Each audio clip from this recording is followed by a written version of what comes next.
తల్లిదండ్రులు కావాలని మీ కలను నెరవేర్చుకోండి హెగ్డే ఫెర్టిలిటీ సెంటర్ ద్వారా ఉచిత మొదటి కన్సల్టేషన్ పొందండి 8807447474.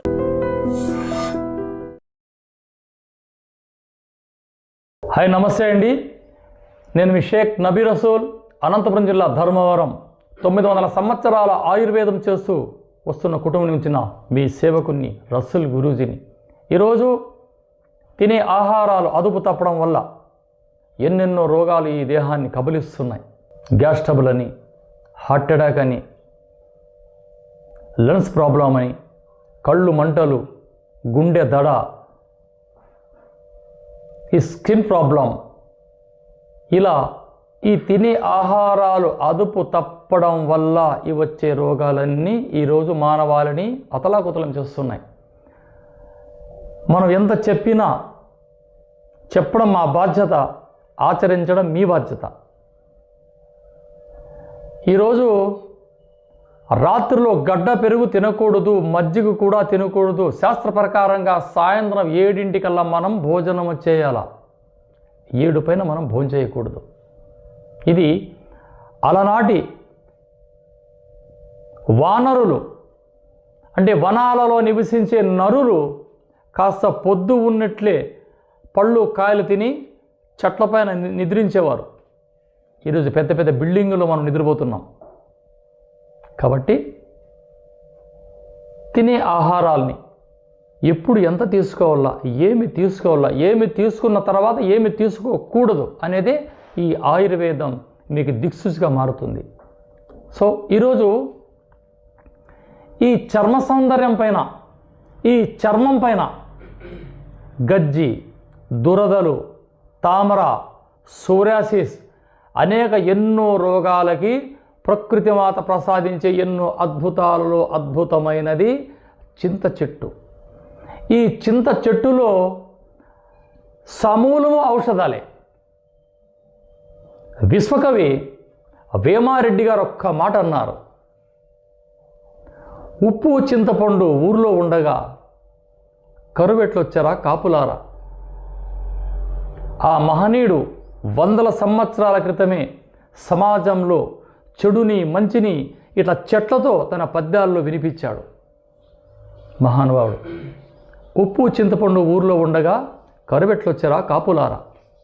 ఈరోజు ఆ చింత చెట్లో అన్ని గుణాలలో చింత పిచ్చల గురించి నేను చక్కటి వైద్యాన్ని మీకు చూపదలుచుకున్నా. ఈ చర్మం పైన దురదలు వస్తూ ఉంటాయి. ఆ గోకడం మొదలు పెట్టామంటే అది రౌండ్గా బిళ్ళలుగా మన రూపాయి బిళ్ళలుగా కాయిన్స్ మాదిరి బాడీ అంతా ఒక పెద్ద సర్పానికి వచ్చే శరీరంగా మారిపోతుంది. తామర వాటి పేరు. ఈ తామర అలా దురదలు వస్తూ ఉంటే అలా పెద్దగా అలా శరీరం అంతా స్ప్రెడ్ అవుతూ ఉంటుంది. దీన్ని అక్కడే ఆపేయాలంటే మనం ఏమి చేయాల? ₹1 ఖర్చు లేదు దీనికి. మనం తీసుకోవాల్సినవి చింత పిచ్చలు, మన చింతపండులోని చింత గింజలు తీసుకొని ప్రకృతిగా లభించే నిమ్మరసం, అది ఎలా చేయాలో చేసి చూపిస్తాను, చూస్తూ ఉండండి. చూసారా అండి? ఫస్ట్ మనం ఏం చేయాలా? ఇలా నిమ్మరసాన్ని కొద్దిగా వేసుకోవాలా.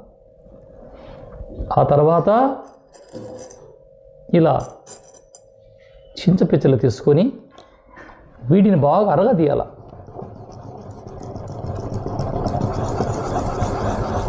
ఈ అరగదీసి ఈ వచ్చే గంధాన్ని ఈ దురదలున్న చోట మనం పట్టిస్తే ఈ చింతపిచ్చలు కాస్త నిదానంగా అరుగుతాయి. శుభ్రంగా ₹1 ఖర్చు లేదు. ఇలా చక్కగా రుద్దాం. ఇలా పేస్ట్ తయారైంది. ఇందులో ఏమేమి వేసాం? కేవలం నిమ్మరసం, చింతపండులోని ఈ చింత పిక్కని. చూసారా? ప్రకృతిలో ఎన్నో అద్భుతాలు చెప్పే మహనీయులు లేక ఈరోజు శరీరాలన్నీ అతలాకుతలం చేసుకుంటున్నాం. చూసారా? ఇక ఈ పేస్ట్ రెడీ అయినది. కేవలం నిమ్మరసం, చింతపిక్కలతో చేసిన అద్భుతమైన ఔషధం, పైపూతకు మాత్రమే. ఇది ఎక్కడైతే మనకి ఈ ప్రాబ్లం ఉందో, ఉదాహరణకి ఏదో ప్రాంతాలు ఉంటే అక్కడ దీన్ని మనం ఇలా పూసుకోవాలి. కానీ ఖర్చు లేదు. రోజుకి ఒక్కసారి, ఒకవేళ శరీరం అంతా ఉంటే ఈ చింతపిచ్చలు చిన్న చిన్న ముక్కలుగా చేసి రోట్లో దంచి ఈ పౌడర్ని వస్త్రఘాళితం చేసుకొని నిమ్మరసంలో కలిపి ఈ తామర ఉండే చోట, ఈ సోరాసిస్ ప్రాబ్లం ఉన్న చోట ఇలా అప్లై చేశామా, 40 రోజులలో ఈ డిసీజ్ శరీరంలో లేకుండా అయిపోతుంది. ఇక ఇలా చేసిన తర్వాత దాదాపు 2-3 గంటలు మనం వాటిని వదిలేయాలి. అలాగే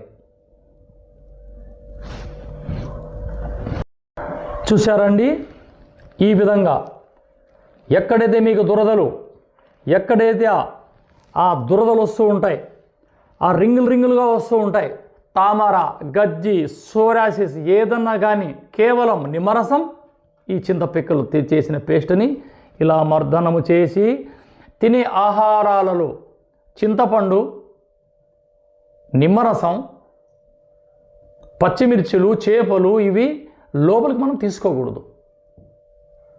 దేనికంటే ఈ గడ్డ పెరుగని, ఈ చింతపండుని, ఈ సిట్రిక్ నిమ్మరసం అని, పచ్చిమిర్చిలు, చేపలు, చికెన్లు ఇవి 40 రోజులు ఆపి ఈ చెప్పిన వైద్యాన్ని పైపూతకు మీరు మర్దనము చేస్తే 40 రోజుల్లో మీకు 5 రోజుల్లో చక్కటి రిజల్ట్. ఈ శరీరం నుంచి వెళ్ళిపోవాలంటే రక్తశుద్ధి జరగాల. రక్తశుద్ధి జరగాలంటే ఫస్ట్ ఆఫ్ ఆల్ మీరు మోషన్స్కి ట్యాబ్లెట్ తీసుకోవాలా. ఏదన్నా మీరు మెడికల్లో తీసుకుంటారో, లేదా వంట ఆముదము తాగుతారో, కరక్కాయ చూర్ణాన్ని సేవిస్తారో, సునామికి చూర్ణాన్ని ఇలా వాటర్లో కలుపుకొని తీసుకుంటే పొట్ట ఎప్పుడైతే మీకు మల విసర్జన శుభ్రమవుతుందో మీ రక్తం శుద్ధి జరుగుతుంది.